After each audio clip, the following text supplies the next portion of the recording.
Imagine waking up in the morning and before your mind has even fully opened to the day, your thumb is already moving. You unlock your phone almost automatically.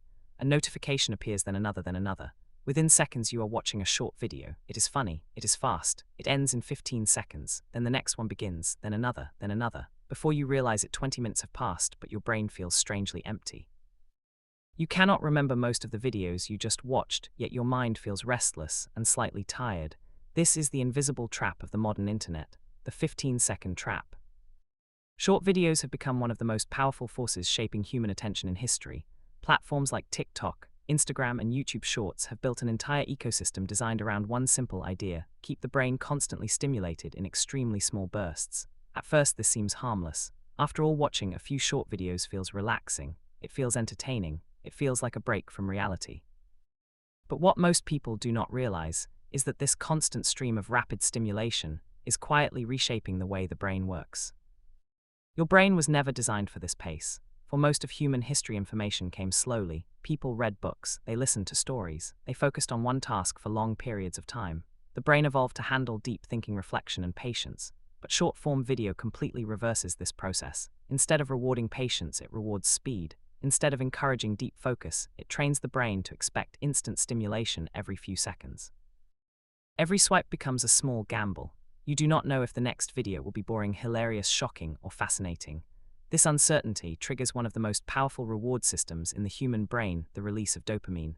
Dopamine is often called the pleasure chemical, but it is actually more complicated than that. Dopamine is the chemical that drives motivation, curiosity, and anticipation.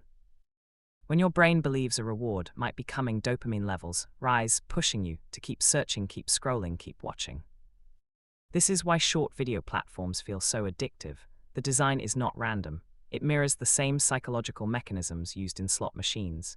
You pull the lever not knowing if you will win. The uncertainty keeps you hooked. The same thing happens every time you swipe to the next video. But something deeper is happening beneath the surface.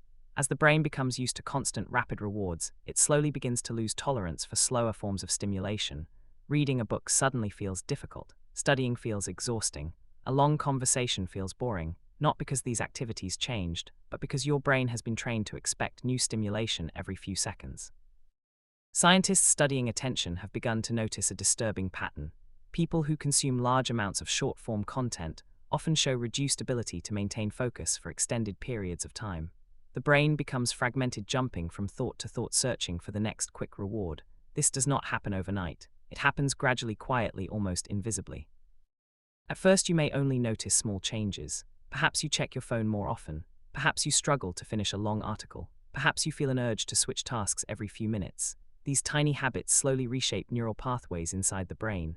The brain becomes optimized for scanning rather than thinking, reacting rather than reflecting. Imagine the brain as a network of roads. Every time you repeat a behavior, the road becomes wider, easier to travel.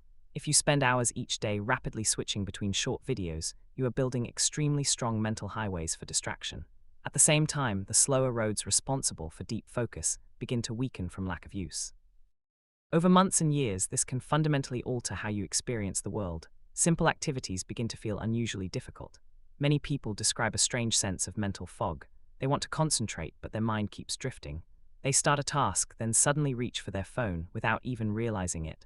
The brain has learned that the fastest path to stimulation is always just one swipe away. Another hidden consequence of short-form content is emotional overstimulation. Each video is designed to trigger a reaction: laughter, shock, anger, excitement, curiosity. Platform algorithms constantly analyze what keeps you watching and then deliver even more intense content. This means the brain is repeatedly pushed through rapid emotional swings, sometimes hundreds of times in a single hour. In the natural world, emotional shifts happen slowly. A conversation changes your mood. A story builds tension gradually. But short video compresses these emotional experiences into extremely tight bursts. This can leave the brain feeling overwhelmed, yet strangely unsatisfied, like eating junk food that tastes good but never truly fills you. Sleep patterns can also begin to suffer. Many people scroll short videos late at night believing it helps them relax. In reality, the constant stimulation keeps the brain alert. The bright screen light combined with rapid dopamine spikes signals to the brain that it should stay awake rather than prepare for sleep. This creates a cycle where the brain becomes tired, yet unable to fully rest. There is also a deeper cultural shift happening. As millions of people adapt to shorter and shorter attention, spans entire industries begin reshaping their content to match, news becomes faster, learning becomes fragmented, entertainment becomes compressed into seconds rather than minutes or hours. The world slowly starts to mirror the same rapid rhythm of the scrolling feed. Yet the brain remains incredibly adaptable. Neuroplasticity means the brain can rewire itself based on how it is used. This is the same reason short videos can reshape your mind, but it is also the reason the damage is not necessarily permanent. When people reduce constant digital stimulation and return to activities requiring deeper focus, the brain can gradually rebuild those neural pathways. The challenge is awareness. Many people trapped in the 15-second loop never realize what is happening. They simply feel distracted, tired, or unmotivated without understanding the underlying cause. The design of short video platforms is intentionally frictionless. You do not need to click search or choose the next video. The algorithm decides everything for you, creating an endless stream of stimulation.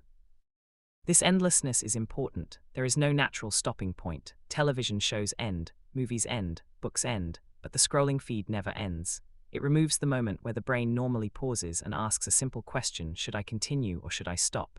Without that pause, the brain can drift through hours of content almost unconsciously. The result is a new form of attention economy, where the most valuable resource is not money or information, but human focus. Companies compete aggressively for every second of your attention, because attention can be converted into advertising, data, influence, and profit. Inside this competition, the brain becomes the battlefield. Algorithms constantly test different styles of content to discover what holds attention the longest. The most effective patterns are then repeated again and again across millions of screens around the world. But the most surprising part of this entire system is how quickly it can reshape behavior. Many people who once loved reading, studying, or creative work find themselves struggling to engage with those activities after months of heavy short video consumption. The brain simply adapts to the environment it experiences most often. And today that environment is faster, louder, and more stimulating than any period in human history.